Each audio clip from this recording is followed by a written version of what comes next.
Hello po, ito po yung order nyo ng 5 Scrabble. Yan. Ito po yung item. So, yan.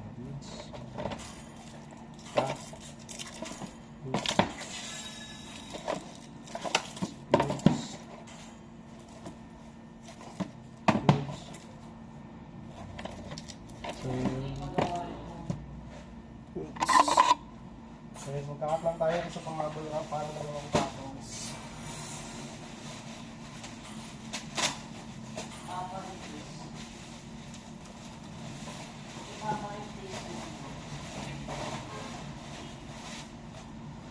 Sample orig LCD SPC plus paano kung ipa-replace mo naman kaya ano kayo ha? Para mabilis, hindi naman tatagal. Sa kanya ka na magpaano? Replace. Magkano kaya pag 9.5. 9.5. Ilang days yun? So, lalagyan pa po natin yan ng extra air. Same day lang naman siguro yun ako pag pinag- Oo. Ha? Specs. Sabi niya kasi dito sa LCD. Pero pag pinagawa mo yan, boy, huwag mo na ibenta kasi mahal pala ng ano eh. 9.5 premium OLED LCD. OLED lang? Ha? Hindi siya mold? Hindi pwede yung OLED sa premium phone. Ayun o, 9.5 premium OLED o nakalagay. S23 Plus. Premium OLED? Oo. Dapat AMOLED, di ba? Try natin sa ChatGPT. Tinanong ko kasi ChatGPT, hindi pwede yung yung OLED. Mas maganda yung AMOLED talaga. Ay. Pwede ba yung premium OLED LCD sa Samsung S23 Plus?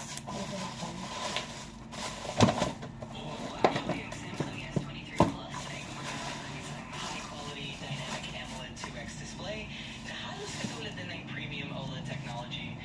Mas maganda ang color accuracy, mas malalim ang blacks, at mas mataas ang refresh rate kumpara sa mga traditional na LCD. Kaya sa madaling salita, sobrang maganda na rin talaga ang display ng S23 Plus.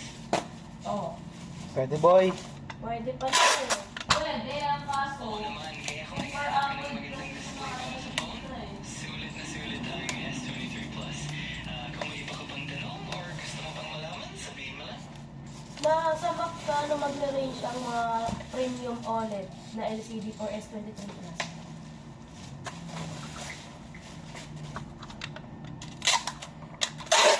Ang pagpapalit ng OLED screen para sa Samsung Galaxy S23 Plus ay naghahalaga mula sa humigit kumulang 5,290 pesos sa Samsung Service Center.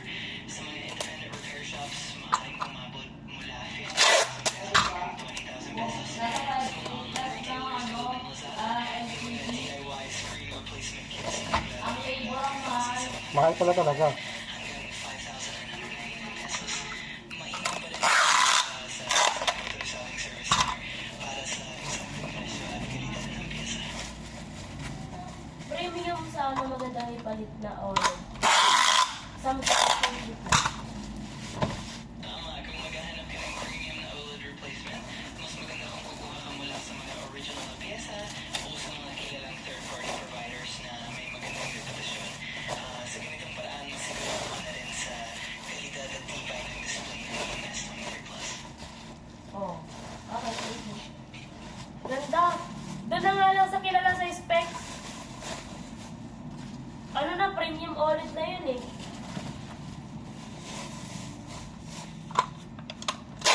Ano mo kay specs kung pag pinapalitan na lang ng SGB, ilang days na lang pa? Ano, 3 days at pa pwede? Natawagan natin para mas mabilis. Nasa na yung cellphone? Same day ba ako pag papapalitan na lang ng SGB? Kasi tingin ko dito SGB na to eh. Oo. Tutuloy-tuloy yung menu ko. Pwede na mag-10 to yung menu ko eh. Pati mata ko may guhit na eh. Mura lang kasi king sa online eh. 6,000 plus yung OLED. 6K plus. AMOLED OLED, TPF. At may mga ganun. AMOLED OLED kuya. At may mga ganun, AMOLED OLED. Ganun din design siya ng Samsung. Kaya mo nag-arrange siya ng ano, King? 6K sa online. Okay. Baka hindi naman kasi sure yung ano niyan, quality. Original. Doon ka na lang kay specs.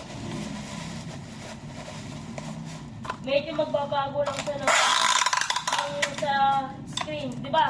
Full screen yan. Pag napalit yung screen yan, medyo maaari ng konti. Di ba, kuya? Yung medyo magpa-close ng konti yung ganyang block sa gilid. Magkakaroon siya ng black sa gilid. Malapad. Kahit premium, no? Normal naman yun. Alam? Kakaroon ng ano? Extra blocks. Ano yun? Hindi Parang yung ano block sa gilid. Yan na yung kagaya nung sa akin dati. Ang laki dito, yung mumurahin lang. Dan laki eh. Yung nabibilin mo eh. Tanong natin. Kay specs lang mo kung paano. May Same day lang ba? sample po ba kayo na picture? Tanong mo nga. Nangungurot Paano ba? ko ako, itanong mo naman kung ano, kung same day ba magawa kapag nagpapalit na lang ng LCD. Ng ano, na sa Samsung yung ino-offer nila. Kung same day din baka, mahirap kasi 3 weeks.